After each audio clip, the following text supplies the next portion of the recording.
드디어 한상재와 함께하는 인니뉴스가 방송됩니다.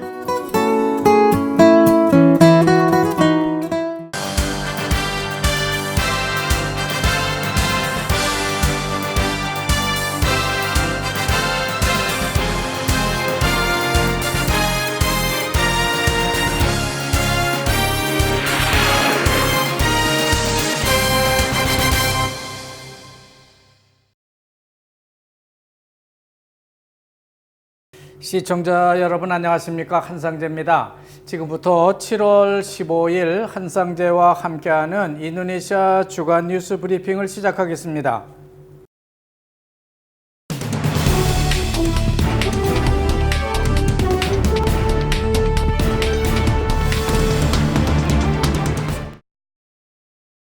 인도네시아는 지금 우기를 끝내고요. 건기로 들어선 그런 중간쯤 지점에 있는데요. 아주 극심한 가뭄에 시달리고 있습니다. 특히 자바섬 전체하고 발릭 또 엔테테와 엔테베 지방이 최악인 것으로 그렇게 보도되고 있습니다. 지질기상청은 지난 2015년 당시에 겪었던 인도네시아 가뭄만은 못하지만은 작년보다는 좀 더 빨리 가뭄이 다가오고 있는 것이 아니냐는 그런 분석을 내놓고 있습니다. 근데 문제는 언제 비가 내릴 것인지 알 수 없다고 하는 그런 전망인 것이죠. 그런 가운데 지난주 한때요 서부 자바에서만 비가 많이 내렸습니다. 따라서 인도네시아 정부는 인공 강우를 일부 생각하다가 접었는데요. 그래도 아직 인공 강우를 한번 시행하려고 준비를 하고 있습니다. 인공 강우를 실시하고 싶어도 구름은 조금 있어야 한다고 합니다. 그런데 지금처럼 구름이 한 점도 없고 그저 바람만 부니까 그게 문제라고 하는 것이죠. 하지만 그런 거는 정부가 할 일이고요. 국민들은 때는 이때다 생각을 하고 집 주변에 있는 쓰레기를 모아다가 태우기에 바쁘고요. 농민들은 버려진 볏짚을 논에서 그대로 태우고 있습니다. 그러니까 인도네시아는 더 극심한 가뭄이구나 하는 그런 느낌을 지울 수가 없고 바깥 공기는 점점 더 나빠져서 요새는 아예 뿌연 하늘만 보이고 있는 그런 기후 상태를 보여주고 있습니다. 다음 정치권 뉴스입니다. 조코 위도도 마룹 인도네시아 대통령 부통령은요 어떻게 하면 브라보 측을 지지하는 40% 이상의 국민들의 그런 서운한 마음을 하나로 묶어낼 수 있을 것인가 하는 것을 가지고 고민하고 있습니다. 그리고 차기 내각에 누굴 임명하느냐 하는 것과 어느 당에 몇 석의 장관 자리를 배정하느냐 하는 문제가 논의되고 있다고 생각됩니다. 장관 자리 배정 문제는요 아주 민감한 문제이기 때문에 철저하게 비밀에 붙여지고 있습니다. 차기 내각이나 각부 기관장 자리를 놓고 논공 행상을 하다 보면은 한 차례 큰 정치적 소요도 나오게 마련입니다. 그런 정치적 소요를 막기 위해서 인도네시아 정치권 밖에서 다른 이슈를 내걸고 나올 수 있습니다. 바로 카페카 위원장 선임 문제라고 생각됩니다. 하지만 그건 외적인 이슈가 될 것이고요. 내적으로는 어떤 당근을 브라보 후보 측과 야당에 내주고 그들을 끌어안고 가느냐 하는 그런 데 전력을 다하고 있을 것입니다. 하지만 뾰족한 수는 아직도 없는 것 같습니다. 그저 조용한 채 시간만 가고 차기 장관에 누가 선임될 것인지 여전히 블랙 커튼이 쳐져 있는 그런 상태가 되겠습니다. 조코위 대통령이 지난 5일이죠. 북슬라웨시 비뚱 특수경제공단을 끼고 있는 항만건설 현장을 방문하고 있습니다. 대통령은 비뚱 특수경제공단이 잘 돌아가게 되면은 이 지역을 둘러싸고 있는 인프라를 적극 지원하겠다고 말하고 있습니다. 비뚱이라는 곳은 수심이 깊어서 국제항으로서 아주 손색이 없고 비전이 큰 항구입니다만 큰 배들이 많이 들어오지 않고 있는 현재 상태에서 보면은 지금은 그저 필리핀과 인도네시아 해역에서 많이 잡히고 있는 고등어류 통조림 공장의 수출입만 하는 그런 수출입 항구라고 할 수 있겠습니다. 어쨌든 비뚱과 마나도 간에는요 고속도로가 이미 놓여져 있고 마나다 앞바다에는 분악겐이라고 하는 아름다운 섬이 하나 있기 때문에 이곳을 찾는 관광객이 참 많다고 전해지고 있습니다. 다음은 외신입니다. 지난주 일본이 반도체 산업 원자재에 대해서 한국 수출 제한 조치를 내린 것에 대해서 외교적으로 풀어보자는 한국의 제안에 대해서 일본이 거부하고 있다는 동경발 외신이 전해지고 있는 가운데 사설까지 나서서 한일 관계의 대결 국면을 잘 보도하고 있습니다.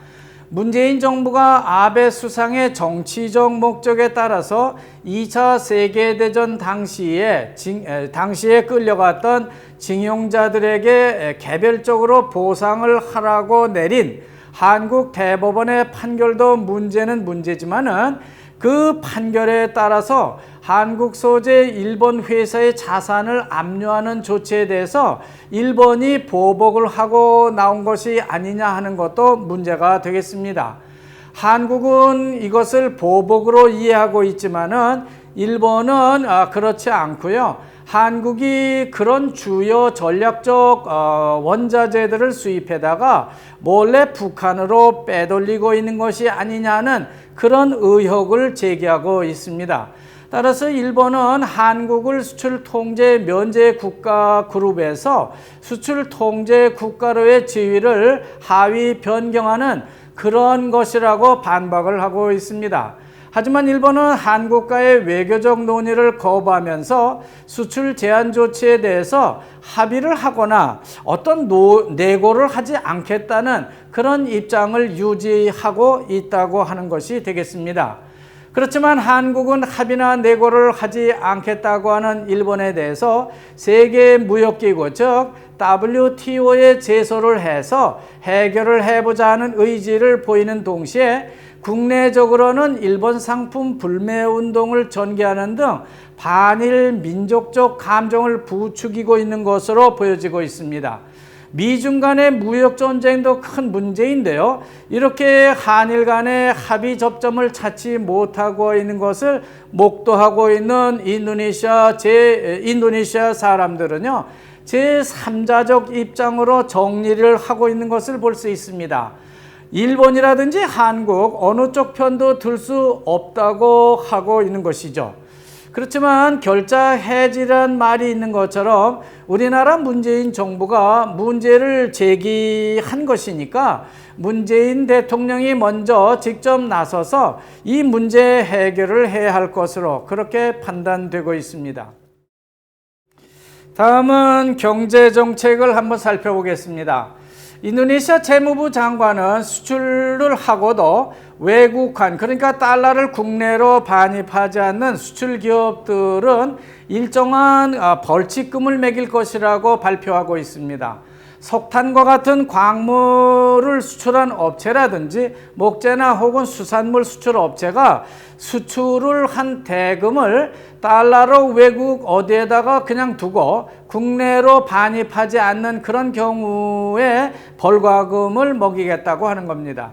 따라서 인도네시아 정부는 이런 악의적 기업들에게 수출 그 어마운트의 0.5%를 과징을 하겠다고 합니다. 또 정상적인 수출 프로세스를 거치지 않고 수출한 기업들에게도 0.25%를 적용을 하고 에스크로 어카운트를 열지 않았거나 에스크로 구자 중에서 국내 구자로 이전을 하지 않고 그대로 해외에 있는 구자에다 두고 쓰고 있는 기업들도 관세법 위반을 적용하겠다고 벼르고 있는 것입니다.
다음은 지방 뉴스입니다. 먼저 서부자와 뉴스인데요. 요즘 부쩍 뜨기 시작하는 찌레본 뉴스가 되겠습니다. 찌레본 주변에는 마젤란가와 인드라마유 등과 함께 신공단 조성에 심혈을 기울이고는 있지만은 찌레본 석탄발전소 뇌물 사건으로 인해서 말이 많이 나오고 있습니다. 발전소를 건설하고 있는 우리나라 건설사로부터 거액의 뇌물을 받은 것으로 알려진 찌레본 전 군수는 이미 카페가 구속 수사를 받고 있는 중에 있지만은 뇌물을 준 한국 건설사에 대해서도 아직 어떤 결정을 내리지 않고 어떤 죄목도 적용해야 할 것인지 그런 것을 조사하고 있다고 하는 겁니다. 주정부라든지 군 당국은 한국 건설사에 대해서 건설을 하겠다고 하는 거니까 그대로 계속하도록 허락하되 뭔가는 법적으로 처벌을 내려야 하는 것이 아니냐 하는 그런 말이 나돌고 있습니다. 말하자면 환경평가를 하지 않았다든지 환경평가가 미흡했는데도 건설 허가가 났다고 하는 것, 이런 것은 좀 보완을 하겠다고 하는 것이죠. 특히 당사자인 찌레본 군은요, 신임 군수의 취임을 기회로 해서 새로운 찌레본 이미지를 전통 중국식 두부 산업에서 찾았으면 좋겠다 하는 것을 발표하고 있어서 상당히 대조적이라 할 수 있겠습니다. 리드완 까밀 서부자와 주지사와 우마르 하디 인도네시아 한국 대사는 서부자바에 투자하려고 하는 한국계 회사들에게 르바나 삼각공단, 그러니까 찌레본, 빠팀반 항구, 또 그르타자띠 국제공항을 잇는 일종의 삼각지대에 투자해 줄 것을 권유하고 있다고 합니다. 말하자면 찌레본과 수방 그리고 마젤란카시를 연결하는 삼각형 모양의 도시공단을 조성하는 데 있어서 가능하면 한국계 대기업을 주로 초빙했으면 좋겠다 하는 그런 생각을 가지고 있다는 겁니다. 작은 봉제 공장들이 투자하는 것은 의미가 없고요. 롯데그룹이라든지 현대자동차 같은 대기업이 이런 곳에 투자를 하면 적합하다 하는 그런 생각을 전하고 있는 것이죠. 연산 30만 대를 생산하겠다고 하는 현대자동차 같은 회사가 이 공단에 들어오게 되면은 벤더만 해도 30개가 넘는 회사가 따라와야 하는 그런 부수적 효과를 볼 수 있다고 생각하는 겁니다. 아직 계획 단계인데요. 앞으로 3개월 이내에 이 공단을 디자인을 하게 되게 되면은 그때 가서 공식적으로 이 공단 발표를 하겠다고 합니다. 하지만 한국계 회사 외에도 일본계 회사들도 이곳에 투자를 하겠다고 열심히 문의를 해오고 있다는 겁니다. 특히 찌까랑에 소재하고 있는 일본계 회사들이 아직 디자인 중에 있는 르바나 삼각지대 공단에 큰 관심을 보이고 있다고 하는 겁니다.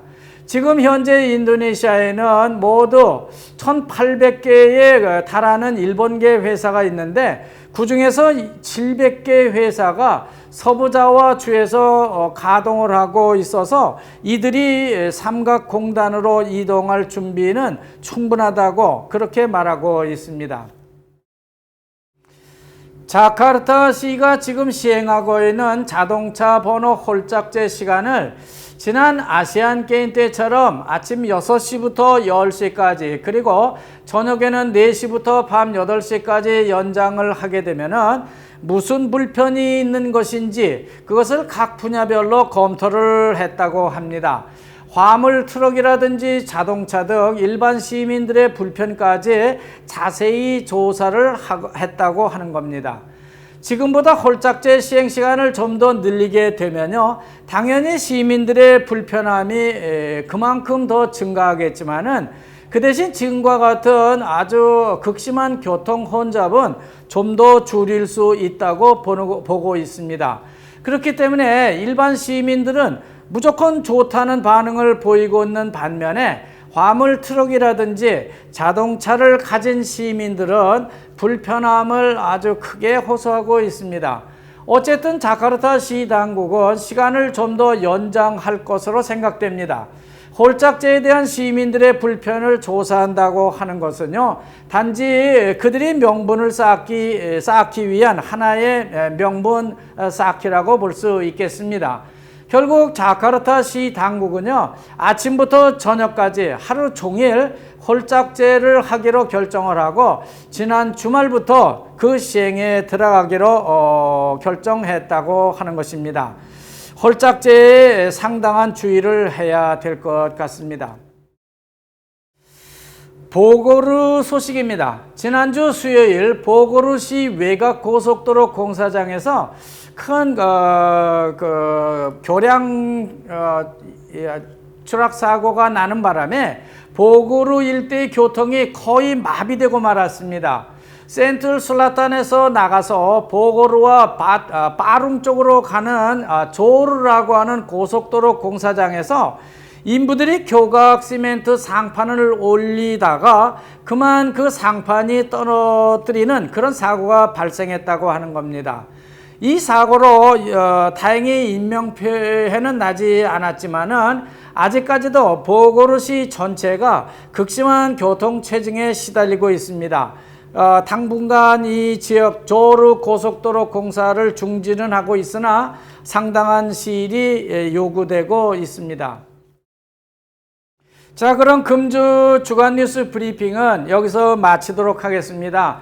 시청자 여러분, 감사합니다. 다음 주의 시간까지 안녕히 계십시오.